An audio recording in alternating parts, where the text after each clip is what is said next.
The night echoed with sirens, but it wasn't crime that shook the street. It was a child's scream. A uniformed officer towered over her, baton raised, certain she was defenseless. What he didn't know was that this little girl's bloodline carried a storm he could never control. Before we go deeper into this story, make sure you subscribe. Every week, I bring you true-to-life tales of injustice, betrayal, and redemption. Stories that prove the underdog always has a fighting chance.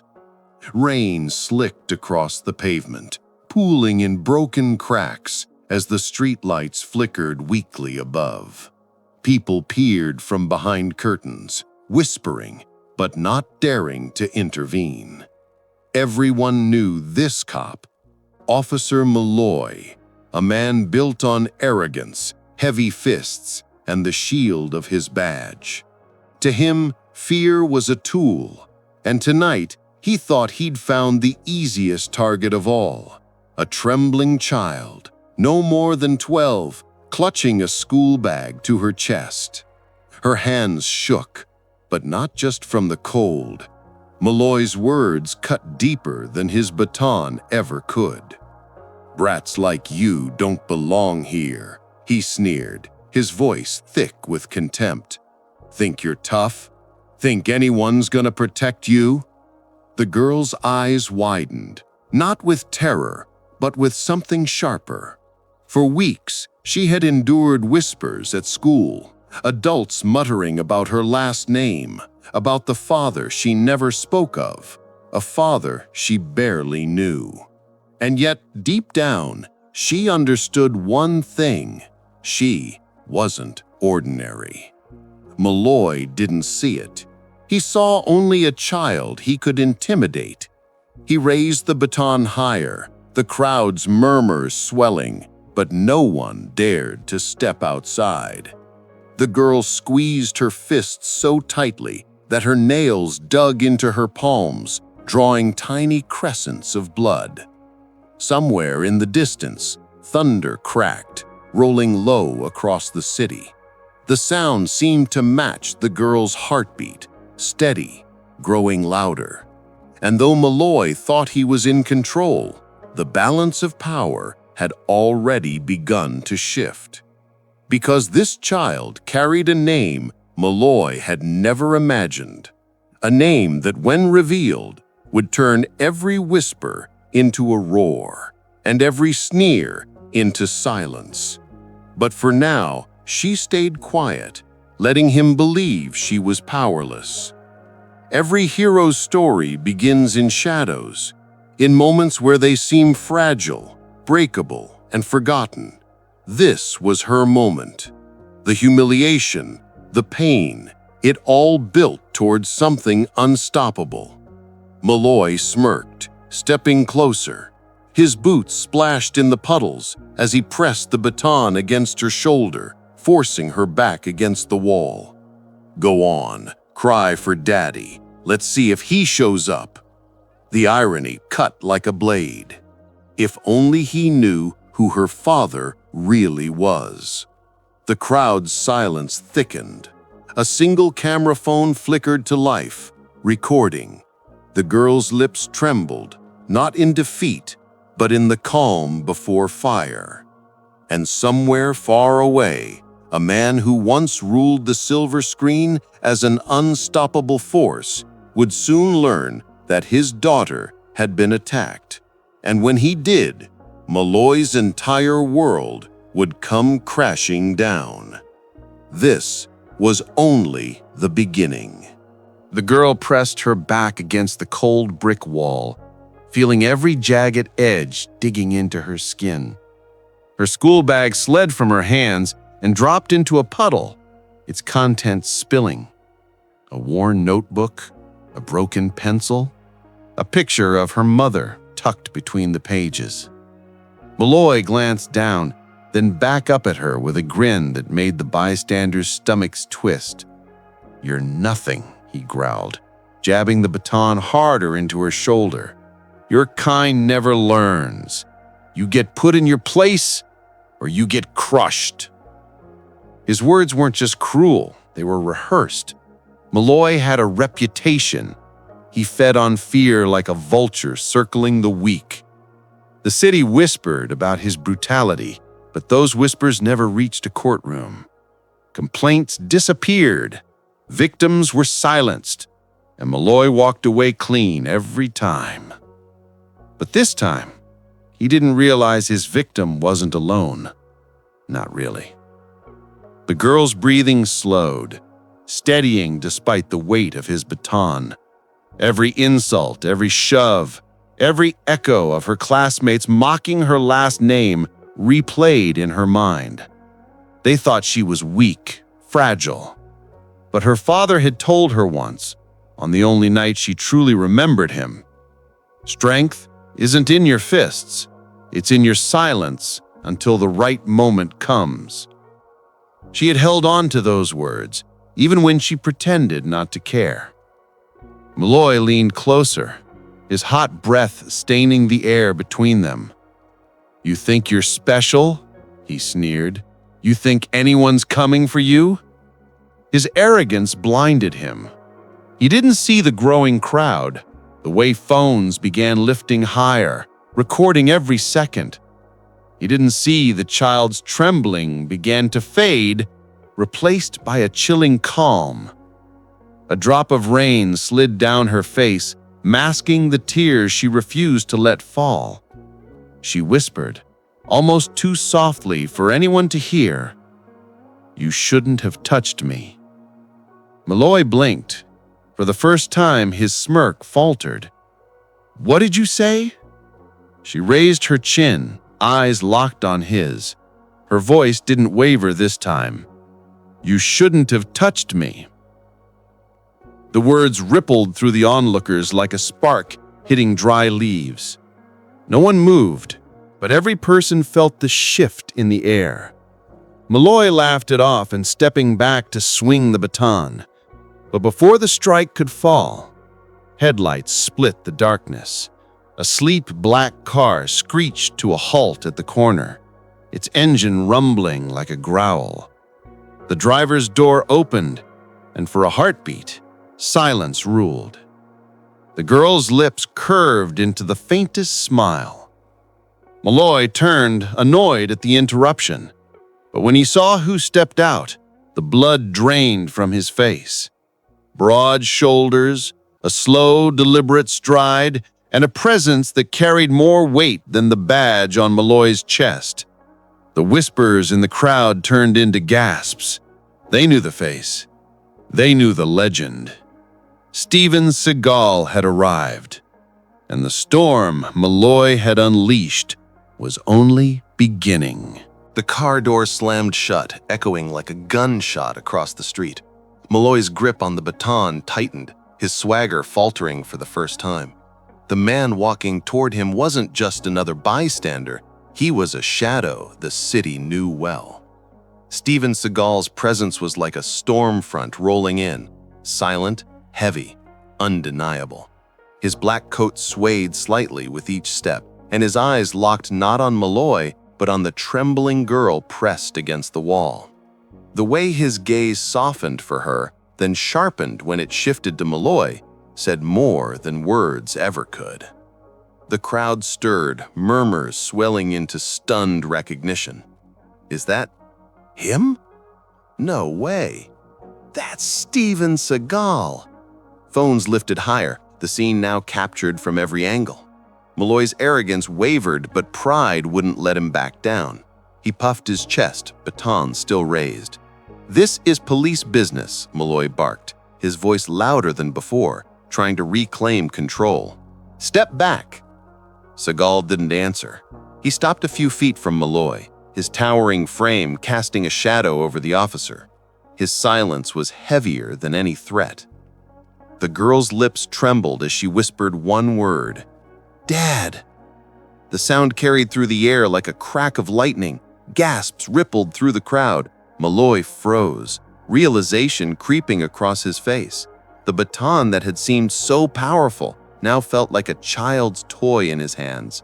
But still, he refused to show fear. "So what?" Malloy spat. This doesn't change a thing. She broke the law. Enough. Seagal's voice cut through him like steel, calm yet thunderous. It wasn't loud, but it demanded silence. The officer's words died in his throat, leaving only the sound of rain and the low hum of Seagal's car engine behind them. The girl stepped forward, no longer cowering. She looked at Malloy with eyes that no longer showed fear, but defiance. The same defiance her father had shown in every fight, every role, every moment when the odds seemed impossible. Malloy tried to laugh, but the sound came out hollow. "What are you gonna do, huh? Intimidate me? You think being some washed-up movie star gives you power here?" The crowd bristled, murmurs turning into low growls. Seagal didn't flinch. His stare stayed locked on Malloy, unblinking, unwavering. Then he took a single step closer, and Malloy instinctively stepped back. That single movement shifted everything. The crowd saw it. The girl saw it. Power had changed hands, and Malloy knew it. Seagal leaned slightly forward, his voice low but carrying across the street. "You put your hands on my daughter." It wasn't a question. It was a verdict. Malloy's bravado cracked. His fingers twitched nervously on the baton. He glanced at the crowd, at the phones recording every second, and for the first time he realized he was trapped. The hunter had just become the hunted. The rain thickened, each drop striking the pavement like a ticking clock, counting down Malloy's final moments of control. His jaw clenched, sweat beading at his temple despite the chill. Still, his pride wouldn't allow retreat. He forced a sneer. "Look, I don't care who you are. Out here, I'm the law. And your daughter?" He jabbed the baton toward the girl, though his hand shook slightly. "She's just another punk who needed to be taught a lesson." Gasps rippled through the crowd. Mothers pulled children closer. Men muttered curses under their breath. Phones zoomed in, capturing every twitch of Malloy's face. The whole world was watching, whether he admitted it or not. Seagal tilted his head slowly, as though weighing every word before letting them fall. "You think fear is power?" he asked, voice calm as a blade drawn from its sheath. "You think breaking children makes you strong?" Malloy scoffed, but the sound cracked halfway. "Don't try to lecture me, old man. You've got no authority here." That was his mistake. Seagal stepped closer, so near that Malloy could see the faint reflection of himself in those cold, steady eyes. "Authority isn't given by a badge," Seagal said. "It's earned by protecting the ones who cannot fight back." The girl moved to her father's side, her small hand clutching his coat sleeve. For the first time all night, her shoulders straightened, no longer hunched beneath Malloy's shadow. Her presence wasn't weak anymore. It was unshakable. Malloy tried again to raise his baton, but his arm felt heavier with every second. The murmurs of the crowd grew louder, harsher. Someone shouted, "You're finished, Malloy!" Another voice, "Coward!" The officer's face burned red. He barked, "Quiet!" But his voice cracked, and the command died in the storm of voices rising against him. The girl looked up at her father. "She said I didn't belong here," she whispered, loud enough for the phones to catch. Seagal's expression hardened, his gaze boring into Malloy's trembling figure. "She belongs more than you ever will," he said flatly. Malloy's grip on the baton finally broke. It slipped from his fingers, clattering against the wet pavement. The sound rang like a bell of defeat. The crowd erupted. Cheers, claps, voices rising in unison. For the first time, Malloy's armor of intimidation shattered completely. He stumbled backward, eyes darting around desperately for support, but there was none. Every lens was against him, every whisper now a recorded truth. Seagal didn't move closer, didn't need to. His silence, His very presence was enough to end the fight Malloy thought he controlled. The girl bent down, picked up the fallen baton, and dropped it into a puddle at Malloy's feet. She didn't say a word, but the gesture screamed louder than any insult could. In that moment, Malloy realized he had lost everything. Not just the fight, but the illusion of power he had built his career on. And the worst part?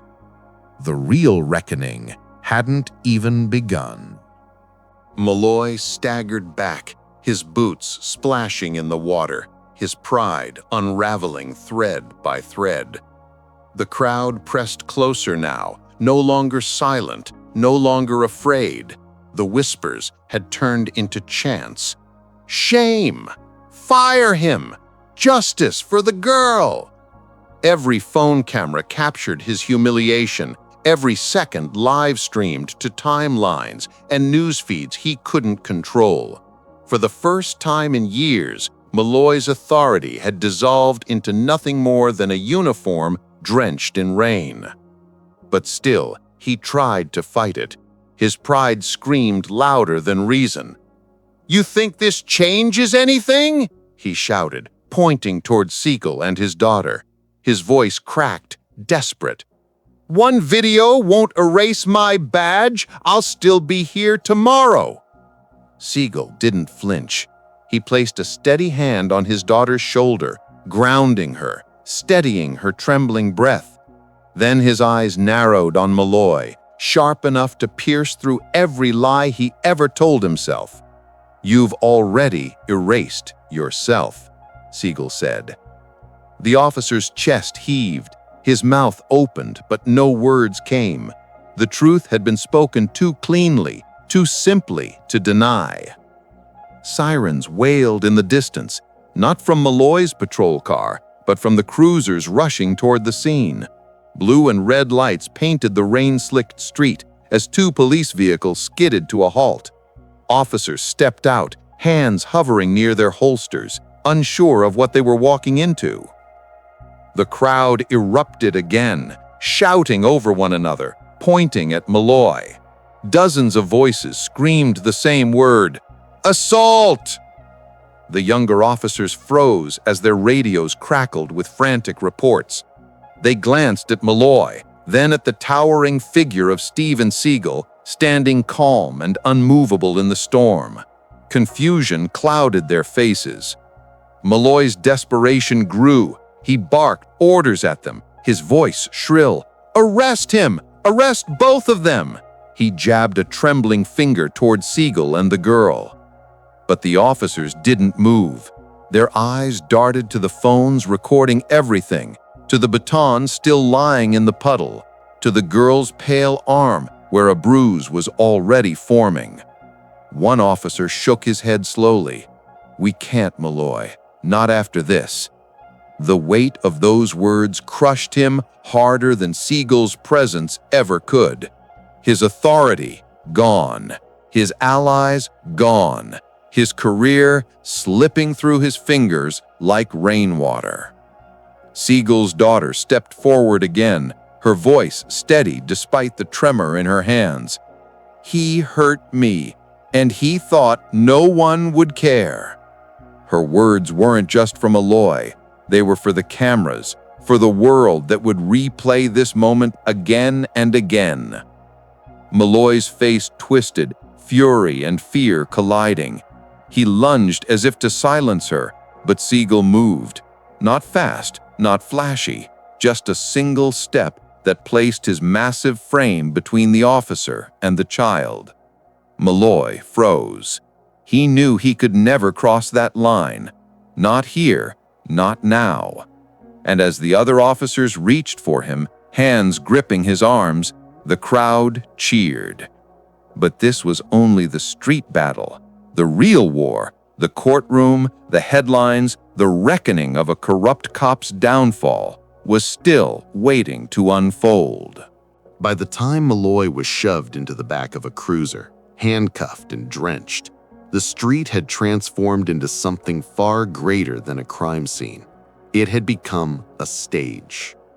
Dozens of phones streamed the arrest live. Within minutes, hashtags spread like wildfire. Hashtag justice for her. Hashtag cop exposed. Hashtag Seagal's daughter. The rain couldn't wash away what had been recorded.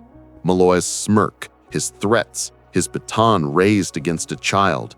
It was burned into the internet, unstoppable, unerasable. News vans arrived, cameras snapping furiously, as Steven Seagal wrapped his arm protectively around his daughter, guiding her toward the waiting car. He didn't speak to the press. He didn't need to. The silence, the image of father and daughter walking away from flashing lights and chaos, spoke volumes more than any statement could. Meanwhile, inside the cruiser, Malloy seethed. His wrists ached against the steel cuffs. His mind raced with denial. They can't do this to me. I've been untouchable for years. I've buried worse. But this time was different. This wasn't some nameless victim with no voice. This was Steven Seagal's daughter, and the world had already chosen its side. At the precinct, the air was thick with tension. Fellow officers avoided his gaze. Some whispered, others shook their heads. Malloy's attempts at bluster fell flat. It was a misunderstanding, he insisted, but no one answered. His own brothers in uniform had seen the footage. They knew the truth. Hours later, the first headline blared across television screens. Cop assaults child. Shocking twist. Victim is Steven Seagal's daughter. The media frenzy exploded. News anchors replayed the video, pausing at the moment the baton hovered over her head, at the second she whispered, "You shouldn't have touched me." Commentators dissected every frame. Experts condemned Malloy, and social media tore him apart. In living rooms around the world, viewers shook their heads in disgust. Some wept, others raged, but all agreed this was the day a predator had been caught in the act. And yet, in the shadows of the public outrage, a darker question emerged. How many times had Malloy gotten away with this before? For Seagal's daughter, the whirlwind of attention was overwhelming. At home, she sat curled on the couch, clutching the same worn notebook from that night. Every knock at the door, every camera flash from the street outside made her flinch. She wasn't used to this spotlight. She hadn't asked for it. Her father sat beside her, silent, watchful. He didn't force words of comfort. Instead, he rested his hand on her shoulder, steady as stone. She leaned into him, and for the first time since the attack, she allowed herself to cry. The storm outside grew louder, reporters shouting questions into microphones. But inside that room, a vow was silently made. This fight wasn't over, not until Malloy paid for every bruise, every threat, every injustice. The courtroom awaited, and Malloy's arrogance was about to collide with something he couldn't intimidate: the truth. The courthouse loomed like a stone fortress, its steps crowded with protesters holding signs that screamed for justice. Reporters swarmed the entryway, microphones stretched like spears, cameras flashing like lightning. Inside, the air was electric. Every seat in the gallery was taken. Citizens who had followed the story online lined up before dawn just for the chance to witness it in person. The buzz of whispered conversations filled the chamber, until the heavy doors opened. Officer Malloy entered in a suit that couldn't hide the scowl on his face. His arrogance hadn't faded. If anything, it had calcified. He adjusted his tie, shot a glance at the cameras, and smirked, as though he still believed he could charm his way out of this. But when Steven Seagal walked in behind his daughter, silence fell. The actor's presence was commanding, his stare hard, his every step echoing authority. His daughter moved quietly at his side, clutching her notebook against her chest like a shield. The contrast was stark. One man entering with false bravado, the other with silent power. The judge entered, gavel striking wood. Court is now in session. From the prosecution's table, an attorney rose, sharp-eyed, unyielding. She wasted no time. "Ladies and gentlemen, you will see the truth. A decorated officer abused his badge to terrorize a child. He thought he was untouchable until the world saw what he really was." The defense countered with a practiced calm, painting Malloy as misunderstood, a victim of media hysteria, a good cop caught in the wrong moment, misjudged by the court of public opinion. His lawyer's voice dripped with condescension. "And who among us has not been misjudged?" The gallery murmured. The lines were drawn. The first witnesses took the stand. Neighbors, bystanders, the ones whose phones had captured the truth. Each testified with shaking voices, replaying the horror of that night. The prosecution replayed the footage, frame by frame, every angle. Malloy's voice filled the courtroom, booming. "You think you can define me?" The room stirred with outrage. Malloy sat stiff, jaw clenched, his lawyer whispering frantically in his ear. Then came the moment everyone had waited for. The bailiff called her name. Steven Seagal's daughter stepped forward, small, steady, clutching her notebook like armor. Her shoes tapped against the floor with a rhythm that sounded louder than thunder in her own ears. She took the oath, lifted her gaze, and looked straight at the man who had once towered over her with violence. Her voice didn't tremble. "He thought I was powerless. He thought no one would believe me. But now you all can see who he really is." The gallery erupted, the judge pounding the gavel to restore order. Malloy's smirk faltered. For the first time, a flicker of doubt crossed his face. This wasn't the terrified child he'd tried to break. This was his reckoning, walking toward him step by step. The trial had only just begun, but everyone in that courtroom knew the tide had turned. The courtroom held its breath as she adjusted the microphone. Her hands trembled at first, but then she caught her father's steady gaze from the gallery. His slight nod, his silent, "You've got this," gave her the courage to continue. "I was walking home from school," she began, voice soft but clear. "It wasn't dark yet. I had my books, and I was just thinking about homework when Officer Malloy pulled up." The defense lawyer leaned back, smirking, but the jury leaned forward. Every syllable pulled them closer. "He asked me questions that didn't make sense. Where are you really from? What are you hiding?" I was confused. I tried to answer, but he got angry. He grabbed my backpack, threw it on the ground, and when I tried to pick it up, he shoved me. The jury shifted uncomfortably. Malloy's jaw tightened. Her voice wavered, then steadied. "I told him I was lying. He said kids like me needed to be taught a lesson, and then he hit me hard. I fell to the ground and I couldn't breathe. He didn't stop. He kept shouting." Gasps rippled through the gallery. A woman in the front row covered her mouth, tears spilling. The judge called for order, but the truth was already searing through every heart in the room. The prosecutor paced slowly. "And what happened next?" She glanced at Malloy. His cold eyes tried to pierce her, but she didn't flinch. "Someone recorded it. People came out of their houses, shouting for him to stop. That's when he realized he wasn't in control anymore."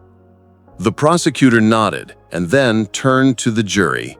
"You've heard it from her, a child brutally attacked by the very man sworn to protect her." But the defense wasn't finished. Malloy's lawyer stood, buttoning his jacket. "Objection, Your Honor. My client is a decorated officer with years of service. Children, exaggerate. Isn't it true," he said, circling her like a predator, "that you had an attitude, that you refused to cooperate?" She didn't blink. "I was a kid walking home. I didn't deserve to be beaten." The lawyer sneered. "And yet, somehow, you're the daughter of a Hollywood star.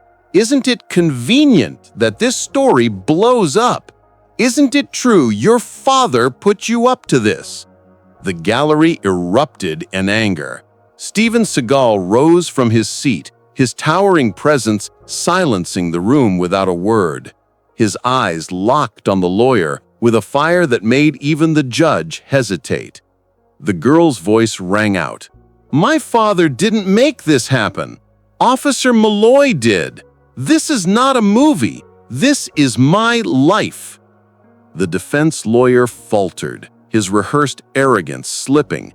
The jury's eyes bore into him, unimpressed. For the first time, Malloy's composure cracked.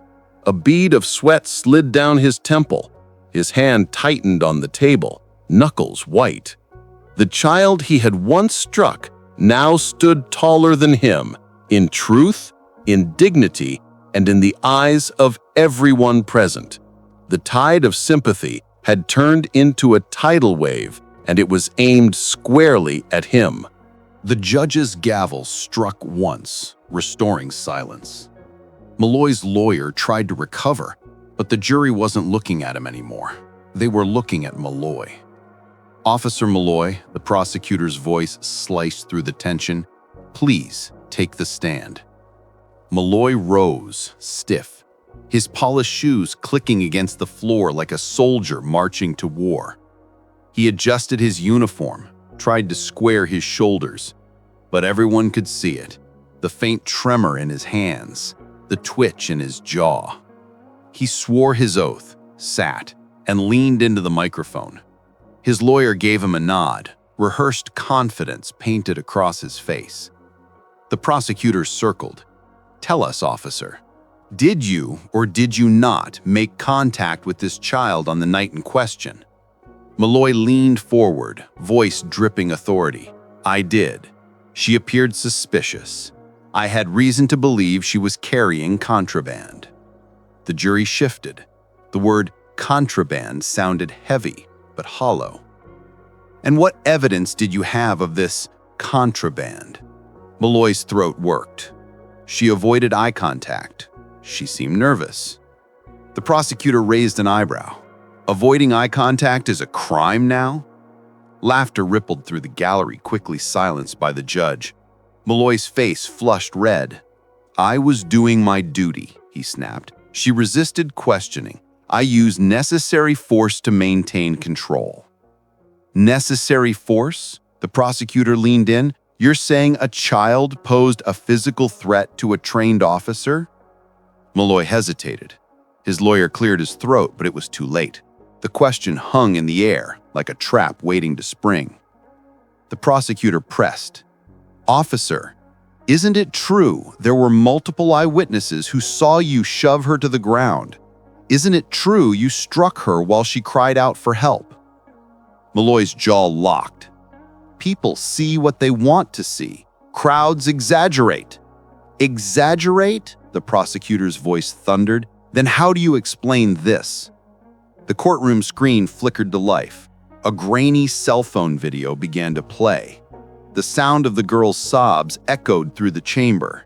Malloy's voice, angry, barking orders, cut through the speakers.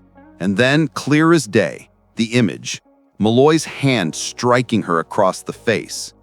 Gasps, cries. One juror covered her mouth, tears brimming. Another shook his head in disgust. Malloy's face drained of color. His lawyer stood up abruptly. "Objection! This video is incomplete. It doesn't show what led up to the encounter." The judge raised a brow. "Objection overruled. The jury will decide what they see." The prosecutor's tone softened, but it was sharper than any blade. "Officer Malloy, is this you or not?" Malloy shifted in his seat, eyes darting to the jury. "It's taken out of context." The prosecutor stepped closer. "No, officer. This is not context. This is contact. The contact of your hand against a child. Tell this jury, was that necessary force?" Malloy's lips moved, but no words came. His silence was louder than any admission. The tide was turning, and now it was pulling him under. The silence after the video was deafening. The jury's eyes bore into Malloy as if they could see straight through his uniform, straight into the rot underneath. Malloy shifted in his chair, jaw tight. Then, instead of humility, he straightened his back and smirked, a defiance that landed like a slap in the face to everyone watching.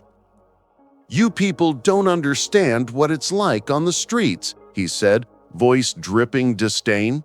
"Every day, we're out there risking our lives. Split-second decisions mean the difference between going home alive or in a box. That girl, she could have been armed. She could have been dangerous. I wasn't going to take that chance." His lawyer winced. Even he knew arrogance wasn't the path to sympathy. The prosecutor's expression didn't change, but his voice did. It sharpened, deliberate, like a surgeon about to cut. "So let me be clear, Officer Malloy. You struck a child because she might have been armed? You shoved her to the ground because she might have been dangerous?" Malloy leaned forward. "That's right. You sit behind desks. You don't know fear. Out there, fear is survival." The gallery erupted in murmurs. A woman stood up, shaking her head, tears streaming. "She was a little girl," she shouted before the bailiff ushered her out. The judge slammed the gavel. "Order! Order in the court!" But the damage was already done. The jury had felt it, Malloy's arrogance, his contempt. Instead of defending himself, he'd painted himself as untouchable. The prosecutor stepped closer, voice calm but piercing. "Officer Malloy, isn't it true you've had 5 complaints filed against you in the past 3 years for excessive force?" Malloy's lawyer jumped up. "Objection! Those cases were dismissed." "Overruled," the judge said firmly. "The jury will hear the answer." Malloy clenched his fists. "People lie. Criminals lie. That's what they do." "And yet," the prosecutor continued, eyes locked on him, "those lies paint a very consistent picture. A picture of an officer who uses his badge not to protect, but to intimidate. An officer who thinks fear is justice." Malloy's jaw tightened, sweat trickling down his temple. "You think you know better than me? Sitting in your suit, in your office? I've bled for this badge. I've buried brothers. And I'll be damned if a spoiled brat and her Hollywood daddy destroy my career." The words slipped before he could catch them. Hollywood daddy. The courtroom froze. The jury leaned forward. The prosecutor's eyebrow arched slowly. "Hollywood daddy?" he repeated. "Officer Malloy, are you admitting you knew who she was that night?" Malloy's eyes widened. His lawyer paled. The prosecutor didn't need to push further. The slip was enough. Malloy had just revealed knowledge he wasn't supposed to have. This wasn't a split-second decision. It wasn't fear. It was targeted. The jury saw it. They felt it. And for the first time in his career, Officer Malloy looked like a man who knew he was losing. The courtroom buzzed with whispers after Malloy's slip. Her Hollywood daddy? The words hung in the air like smoke no one could clear. The judge struck her gavel. "Order! This court will have order." But before silence could settle, the heavy doors at the back creaked open. Heads turned. Cameras clicked. A tall figure in a dark suit stepped through, his presence sucking the air out of the room. Steven Seagal. His steps were slow, deliberate, as if each one carried the weight of inevitability. His expression was unreadable, calm, almost detached. But his eyes? They locked onto Malloy with a coldness that made even seasoned officers in the gallery shift uncomfortably. The jury leaned forward. Some of them whispered to each other, unable to mask their recognition. This wasn't just a father. This was a man whose name carried a legend. The prosecutor nodded respectfully. "Mr. Seagal, thank you for joining us. Please, take the stand." Malloy stiffened. His lawyer leaned over, whispering frantically. But Malloy's face had gone pale. He knew what was coming. Seagal raised his right hand, swore the oath, and sat. He didn't posture, didn't raise his voice. Instead, he leaned into the microphone, speaking with the quiet weight of a man who didn't need to shout to be heard. "I wasn't supposed to be here. But when I saw the video of a grown man putting his hands on my daughter, I couldn't stay away." The courtroom was silent. Even the judge, usually stern, softened for a moment. The prosecutor asked gently, "Mr. Seagal, can you tell us about your daughter?" Seagal's jaw tightened, but his voice was steady. "She's gentle. She loves animals. She's been raised to respect people, no matter who they are. She's never been in trouble a day in her life. And on that night, she was walking home. Nothing more." He turned his head, finally fixing his eyes on Malloy. The officer shifted under the weight of that gaze. "And this man," Seagal said slowly, "chose to make her his victim." The jury hung on every syllable. The prosecutor moved closer. "Mr. Seagal, you've dealt with violence before. You've trained in law enforcement, martial arts, military settings. From your experience, what do you see when you watch that video?" Seagal didn't blink. "I see a coward.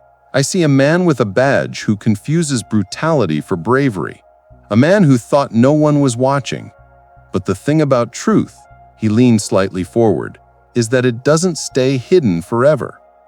The courtroom was electric.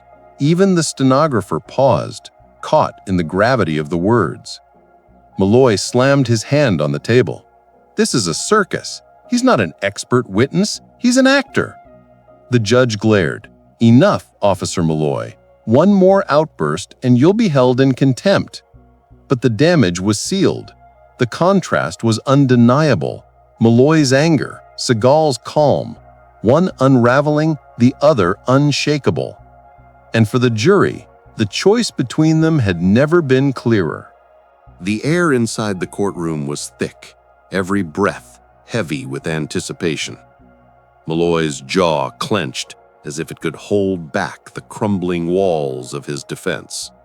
Across from him, Steven Seagal sat motionless, his presence a quiet storm that spoke louder than Malloy's rage ever could.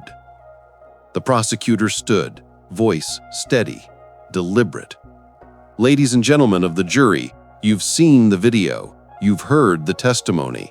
This case isn't about split-second decisions, it's about abuse of power. It's about a man who thought his badge made him untouchable, until he touched the wrong child." The words echoed. Even Malloy's lawyer lowered his head, sensing the tide could not be turned back. The judge gave her final instructions. Then the jury filed out, each face grave, carrying with them the weight of justice. The room buzzed, minutes stretching like hours. Malloy tapped his foot, sweat beading on his forehead. His lawyer whispered to him, but Malloy swatted him away. He knew. At last, the doors opened. The jurors filed back in, eyes fixed ahead, unreadable. The foreman stood, paper trembling slightly in his hand. "In the matter of Officer Daniel Malloy," he read, "we, the jury, find the defendant guilty on all counts." Gasps broke out across the gallery. Some cried, some cheered, others clasped hands in silent prayer. Malloy's face drained of all color. He shot to his feet. "This is a sham! You're all against me!